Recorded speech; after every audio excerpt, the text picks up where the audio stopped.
おい、クロス厚道。忙しいところなんだが、うちのボスから連絡だ。避難に入ってこい。ボスはこの帝国の皇族で皇位継承権第5位であらせられる従座殿下だ。帝国においてやんごとなきお方だ。粗相のないように。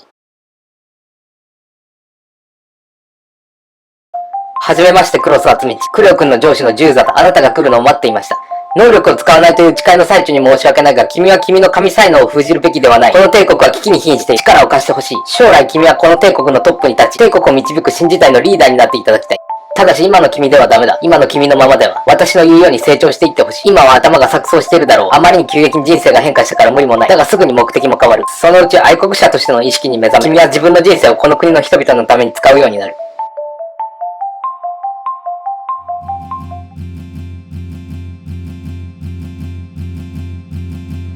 君はこの国で多くの人と出会い、楽しく時を過ごし、喜びを分かち合い、悲しみを知り、そして怒りを共有する権力者たちへの怒りを、社会を正しい方へ導くため、君は凶悪な政府に戦いを挑む。国民のための政治を僕たちの手で取り戻すんだ。君は帝国打倒の理想に燃えた民衆のリーダーとなる。過激なやり方で一気に解決しようと、犠牲者を敵とみなし叩き潰すために一致団結する。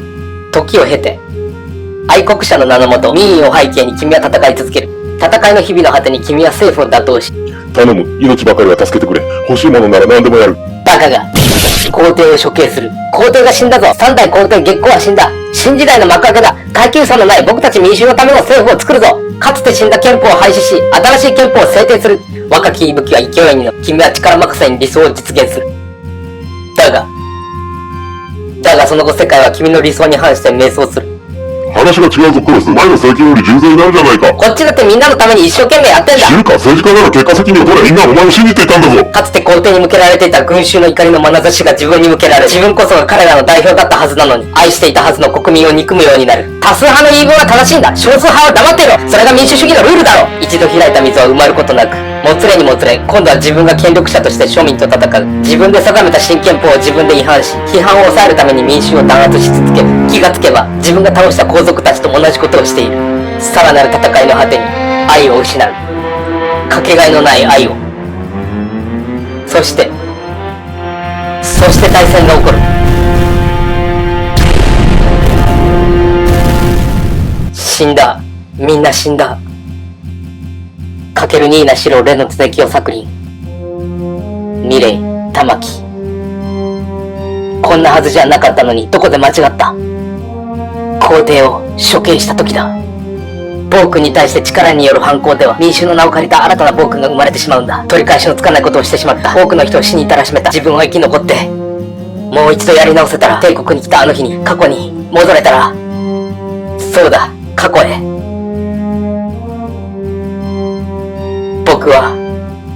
僕は何をしていたのだろうな。政府を打倒すれば全てがうまくいくと幻想を抱いていた。まとまりのない民主主義は多数派の横暴を生み、革命は血塗られたものになる。この荒廃した帝国を償いきれない罪を、今はただやるせなさだけだ。懺悔したいなら教会行きな。まだ残っていればの話だが。ゼクロス、聞いてくれ。タイムマシンを作ってほしい。僕は間違っていた。過激な革命は血で血を洗う歴史を繰り返す。皇帝は君臨すれども統治せずにするべきだったんだ。今なら帝国を救い直せる。帝国の全ての情報を得た今の僕なら計画がある。僕は仮面をかぶって従座になりすます。月光が行為を継ぐ前に失脚させ、サクリンのクローンを皇帝にするんだ。さらに過去の僕自身をパワーアップさせ、14歳の僕が民衆を変えていく。どうだ。社会の上流からも下流からも穏やかに変化させれば液性革命は起こらない。ゼクロス、タイムマシンは作れないか。なめんな。ガキの頃とっくに作った。ただし未来へ行けるだけだ。高速宇宙船でぐるっと地球を回るだけでも未来へは行ける。相対性理論による時間差を利用すればいい。だが過去に行くとなると話は別だ。定型的な負の質量や時空をつなぐ穴があれば理論上は可能だ。実際に過去に遡ることはまず科学的に不可能。ホーキングだろうがキップストーンだろうがそういうさ。でもあんたならできるはずだ。仮にできたとしても協力する気はない。なんだと？懲りない奴だ。まだ暴力での解決しか手がないのか。政治家なんぞクソだ。世のためと吹聴したら利権に群がり自分の貪欲さを理解しない。器もなくいいかっこしいのくせに責任問題からすぐ手を引く。大衆もクソだ。一度権利を認めると際限なく要求し続け、被害者面は一丁前、難癖つけたがるくせにリスクは負わない。差し詰め両方やったてめえはクソのクソだ。夜なクソ野郎。返す言葉もない。出て行ってくれ。研究の邪魔だ。なら取引しよう。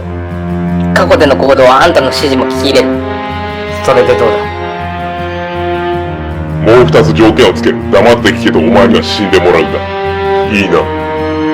まず宇宙船で地球から約1560光年のところにあるガイアブラックホール1へ行き、ブラックホールの内部や周辺に高次元空間への入り口が存在する可能性が。お前は吸い込まれる手前まで近づき、船内で自分の分身を作り出す。分身？黙って聞け。そもそもお前は自分の能力を二次元キャラになる能力と思っているだろう。正確に定義すると体験したことがある次元より低次元への往来能力と情報化及び存在への同化になる。分身に宇宙服を着させてブラックホールの中心へ送る。普通ならブラックホールの潮汐力によってスパゲッティ状になって死ぬ。物質を二次元以下の情報にエンコードする能力を持つお前ならブラックホールの内部に侵入でき、分身もまたしかり。4次元空間へ入ったお前の分身がその体験を持って3次元空間にいる本体へ戻るようプログラムしておく。ブラックホールから分身を放出した時間にだ。結果お前が分身を放出したと同時に4次元から来た分身が出現してお前と再度同化する。低次元へ移動する能力には30分の時間制限があるため、分身が過去へ戻って歴史を変えるのは不可能。30分経つと4次元空間へ戻ってしまう。ただし再度本体と同化してしまえば4次元へ戻らず本体に体験が受け継がれる。4次元の体験をもとに次のステップに進む。神戦術の逆進効果を利用して4次元空間へ移動する。お前の2次元に移動する能力を4次元に移動する能力へと逆進させるということ。一度4次元空間を体験したことで制限時間なしの能力で4次元へ移動することができるようになる。あとは地球へ戻りながら過去へも移動する。ただし1日に遡れるのは平均9分13秒。往復3120年プラス10年を過去へ遡ることになると体感では13億年かかる。13億年。それが食材の年月か。答え合わせならてめえで死ぬ。いつかこの世界線で殺めた者たちによって許す許さぬの審判が下される。その前に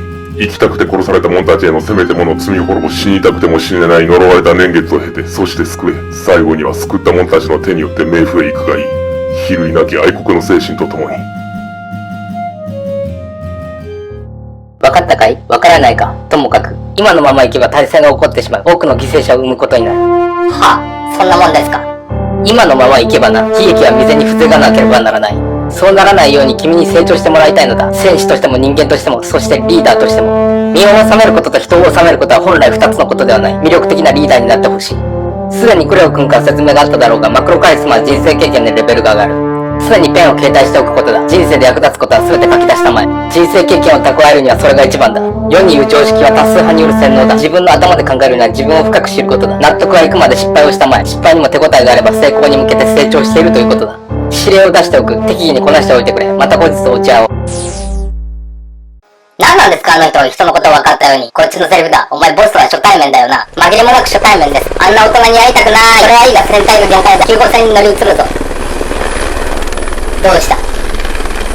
僕の私物持っていかないと、そんなこと言ってる場合か。ここから落ちたら死ぬんだぞ。捨てろというのか。開拓班が勝手に運んできたのに、せめて運ぶの手伝えよ。自分で抱えられるだけ持って乗り移れ。なんだよ、さっきから開拓班の有能さが鼻についてたのに、こういう時に有能さを発揮しろよ。エログッズと一連卓勝したければ好きにしろ。